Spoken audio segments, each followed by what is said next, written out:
гости! Малко внимание!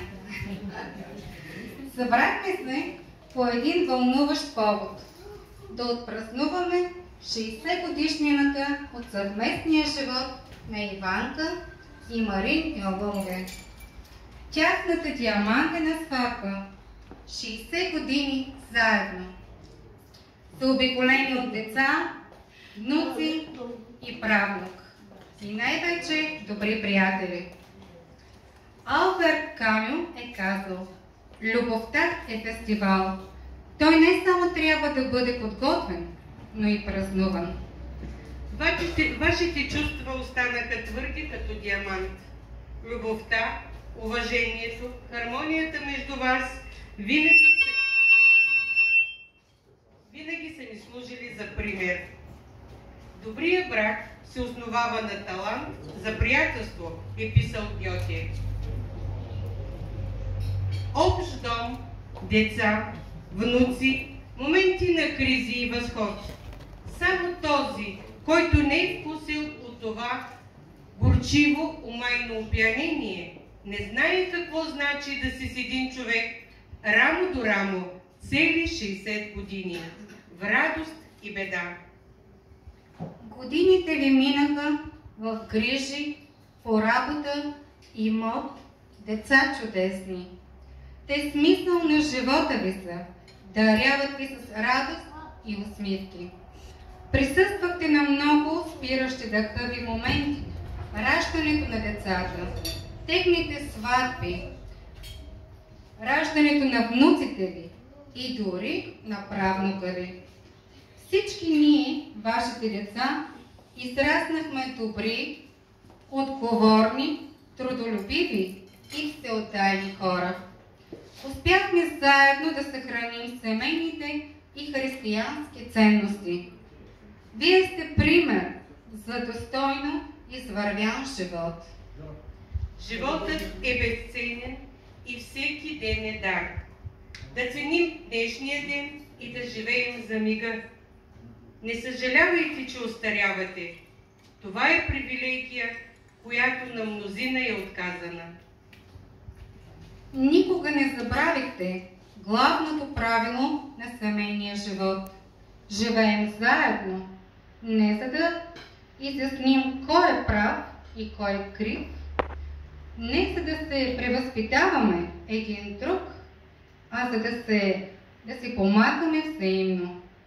Римляните са казали: любовта не е само да гледаме един в друг, а да гледаме в една посока. Трябва да се стремим към мир, любов и щастие. Всеки човек е специален и всеки един от нас е нужен. Някъде, някому.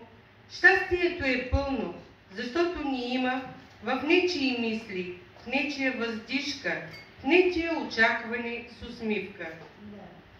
Колко малко ни трябва, за да сме щастливи. Една усмивка, една прегръдка, една мила дума. Истинската любов възниква от хармонията на мислите и контраста на характерите, е казал Ницше. А Шекспир е казал: да обичаш човек означава да се съгласиш да остарееш с него. Затова най-романтичната любовна история не е между Ромео и Жулиета, които умират заедно, а между баба и дядо, които са остарели заедно. Скъпи родители, все така с дух и устрем продължете да съхранявате обичта и огъня, които са пламнали между вас преди цели 60 години. Пожелаваме ви все така да се чувствате млади, вдъхновени и на пук на годините, да вървите с вдигната глава, а здравето да ви е спътник всеки Божи ден. Благодарим ви. Амин. А сега вашите внуци имат кратки въпроси, на които се надявам да отговорите за дългогодишния брак.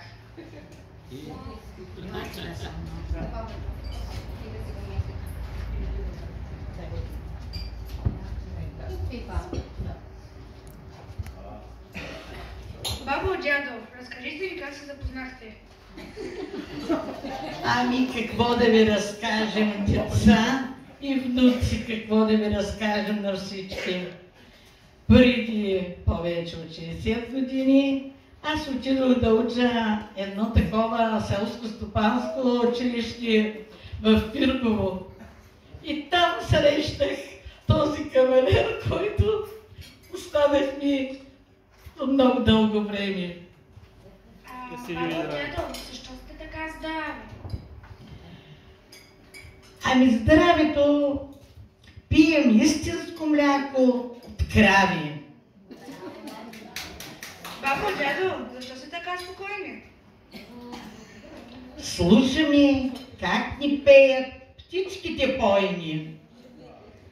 Бабо, дядо, защо кипите от енергия?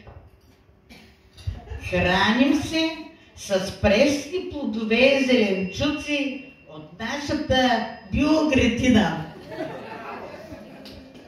Дядо, защо че е толкова хубава ракийката? Защото е от нашите лози и от нашите дръвчета правена с обич и любов. Бабо, дядо, какво в живота ви крепи?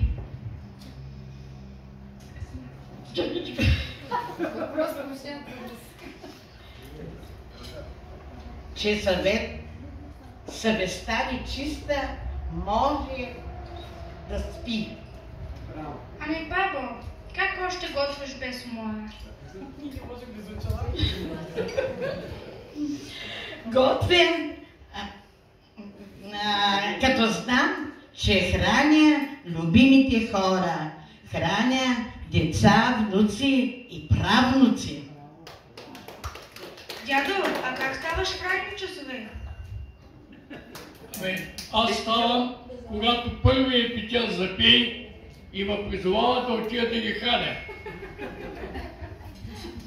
Бабо, дядо, как намирате още смисъл? Знам, че Господ всичко е написал.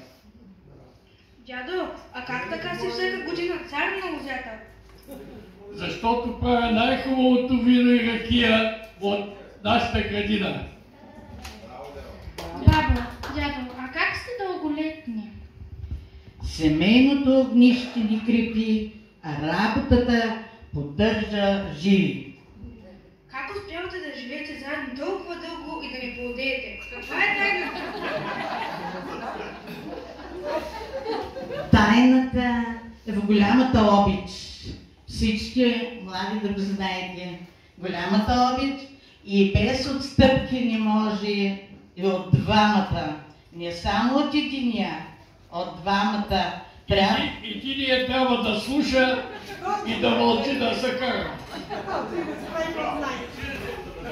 Дядо, толкова младост мога да открия в вашите думи. Благодаря ви, деца, за добрите пожелания. И на вас, на всички, искам да ви благодаря. Много, че ме уважихте, че на днескашния ден сме пак заедно и нека да има повече такива срещи заедно. Много ви благодарим.